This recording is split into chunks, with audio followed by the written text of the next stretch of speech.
হেই বন্ধুরা, আমি রিফাজ। আজকে চলে এসেছি আরও একটি নতুন ভিডিও নিয়ে। আজকের ভিডিওতে আলোচনা করব বিশ্বের সবচাইতে ভয়ঙ্কর সাপের মধ্যে একটি, দ্য ব্ল্যাক মাম্বা। তো আজকে ব্ল্যাক মাম্বার সম্পর্কে এমন কিছু গোপন রহস্য আপনাদের সাথে শেয়ার করার চেষ্টা করব যেগুলো আপনি আগে জানতেন না। তো চলুন আর ব্যাক না করে শুরু করি আজকের ভিডিও। তো লেটস গো। সাপের নাম ব্ল্যাক মাম্বা হলেও এই সাপের গায়ের রং কিন্তু ব্ল্যাক না। এই সাপের গায়ের রংটি হলো ধূসর বাদামি। এই ব্ল্যাক মাম্বা নাম রাখার পেছনে একটি কারণ রয়েছে। সেই কারণটি হলো এই সাপের মুখের ভেতরটা পুরোটাই ব্ল্যাক। তো সেই কারণে এই সাপের নাম রাখা হয় ব্ল্যাক মাম্বা।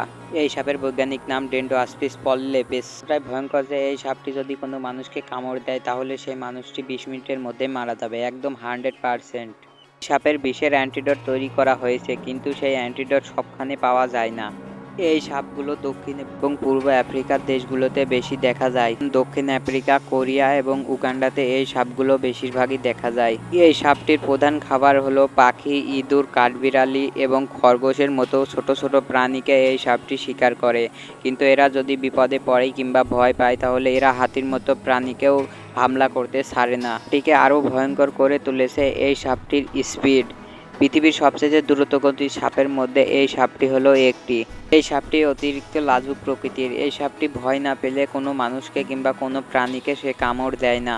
এই সাপের বিষ এতটাই ভয়ঙ্কর যে এই সাপ যদি কোনো মানুষকে কামড় দেয় তাহলে সেই মানুষটি 20 মিনিটের মধ্যেই মারা যাবে। এই সাপের বিষে রয়েছে মারাত্মক নিউরোটক্সিক, যা মানুষের স্নায়ুতন্ত্রকে খুব তাড়াতাড়ি নষ্ট করে ফেলতে পারে। যদিও এই সাপের বিষের অ্যান্টিডোট তৈরি করা হয়েছে, কিন্তু সেটি সব জায়গায় পাওয়া যায় না। প্রতি বছর আফ্রিকাতে এই সাপের কামড়ে অনেক মানুষ মারা যায়। বন্ধুরা, আমাদের এখানে কোনো টেনশন নেওয়ার কারণই নেই, কারণ আমাদের দেশে এত ভয়ঙ্কর সাপ পাওয়াই যায় না। তো চিল করো ব্রো, দেখা হচ্ছে কোনো একটি নতুন ভিডিওতে। ততক্ষণ ভালো থাকবেন, সুস্থ থাকবেন। আর হ্যাঁ, যদি ভিডিওটি ভালো লাগে তো অবশ্যই একটি লাইক দিবেন।